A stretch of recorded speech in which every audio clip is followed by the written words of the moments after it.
teman-teman, Assalamualaikum warahmatullahi wabarakatuh. Terima kasih udah mampir di channel ini dan udah nonton video kali ini. Sebelumnya, perkenalkan kami dari kelompok 310 DPIB 2 SMK Negeri 1 Nganjuk yang akan membuat video tugas DKPDT oleh Ibu Guru Pengampu yaitu Ibu Eni Tribuana SPD. Perkenalkan saya Yesi Aminatul Zuro yang akan memandu jalannya video kali ini sebagai moderator. Sebelum lanjut ke videonya, perkenalkan anggota kelompok kami yuk. Saya Sahila absen 21. Saya Wadida Satria absen 5. Kami di sini sebagai Presenter. Kenalkan, nama saya Nofisa Fiana Ningsih sebagai dokumentasi dan video editing. Saya Vanessa Juliana Ramadhani absen 26 sebagai dokumentasi dan video editing. Saya Wahyu Nur Alif dari absen 29. Perkenalkan, nama saya Muhammad Abdul Razak dari absen 6. Kami berdua sebagai tim Pelaksana. Indonesia merupakan negara dengan sumber daya alam yang melimpah, wilayah yang luas, serta bermacam ragam dan budaya. Tak lupa juga dengan flora dan faunanya. Namun karena jumlah penduduk Indonesia yang banyak, Indonesia tidak luput dari banyaknya masalah. Salah satunya adalah kepedulian masyarakat terhadap daerah resapan air. Air adalah sumber kehidupan, air yang bersih adalah sumber kesehatan. Kerusakan alam bukan terjadi pada kita, tetapi karena kita. Menjaga lingkungan bukan hanya angan-angan, tetapi tindakan. Jagalah lingkungan agar tetap bersih untuk lingkungan yang sehat. Menanam pohon dapat menyelamatkan ribuan makhluk hidup. Maka dari itu kita perlu melestarikan lingkungan dengan membuat lubang resapan biopori. di video kali ini, kelompok kami akan membahas mengenai biopori, bukan hanya teori, tapi kami juga akan membuat contoh praktek pembuatannya, di mana teman-teman bisa langsung melihat lebih jelasnya pemaparan dari presenter kelompok kami yang lebih kompeten di bidangnya. Langsung aja yuk lanjut ke materinya, let's go! Nah Kila, kita kan sebagai presenter, Iya nih, pasti pada penasaran apa isi materi yang akan kita sampaikan. banyak jelas dong materi yang kita sampaikan. Yang pertama ada pengertian biopori. Yang kedua, ada manfaat dari biopori. Yang ketiga ada langkah-langkah. Dan yang keempat adalah K3LH yang kita gunakan saat praktek nanti. Wah, menarik juga ya pembahasan kita kali ini. Pasti dong. Apa sih pengertian biopori? Biopori merupakan lorong atau rongga yang dibentuk oleh flora dan fauna. Lorong yang terbentuk tersebut akan terkena udara dan menjadi tempat berlalunya air di dalam tanah. Lalu apa sih manfaat biopori? Pertama, mengatasi banjir. Artinya, dengan biopori, daerah rawan banjir akan diatasi karena adanya lubang resapan air. Yang kedua, tempat pembuangan sampah organik. Artinya, dengan membuat lubang resapan biopori, setidaknya sudah membuat ruang untuk membuang sampah organik yang ada di rumah.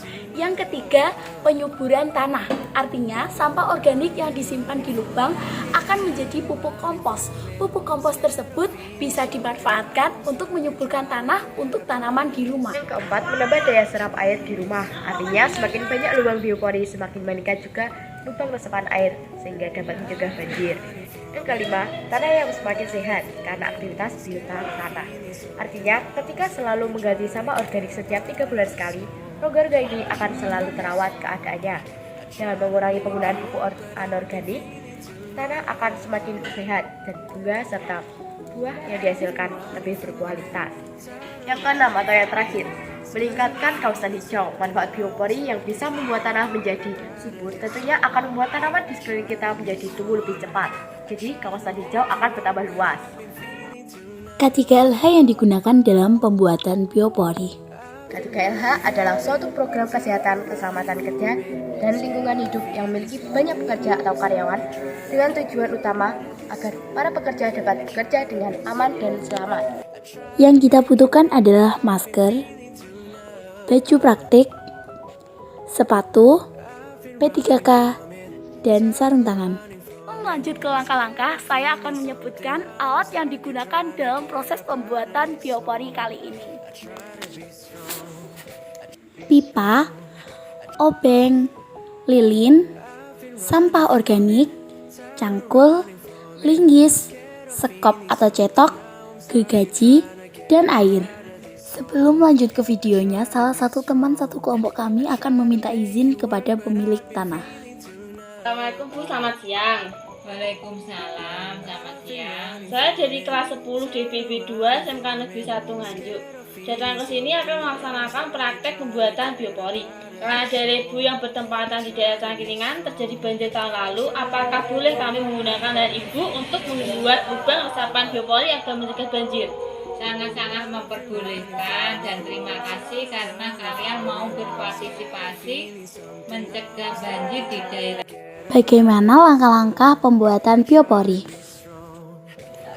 2. Tentukan lokasi yang akan dijadikan tempat pembuatan biopori. Yang ketiga, siram air pada tempat tersebut agar tanah menjadi lebih lunak dan mudah untuk dilubangi.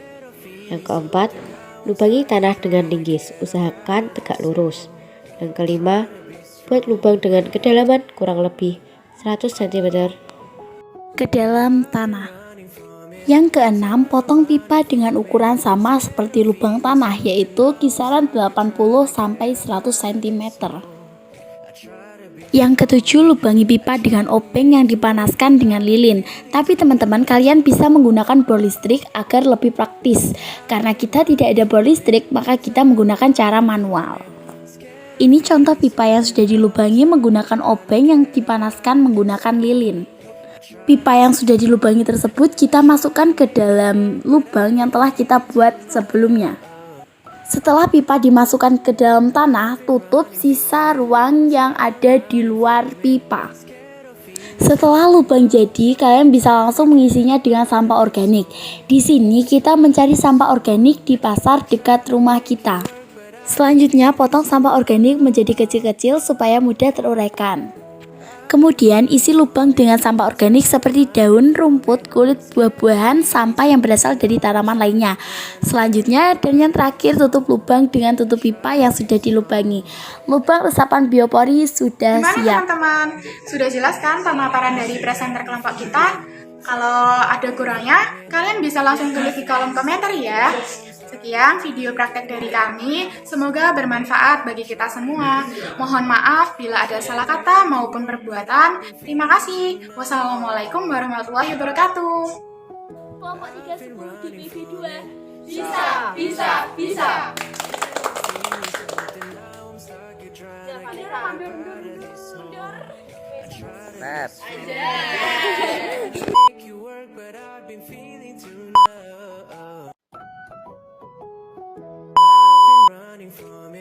Tired of running from it, scared of feeling something. Now I'm stuck here trying to get up out of this hole.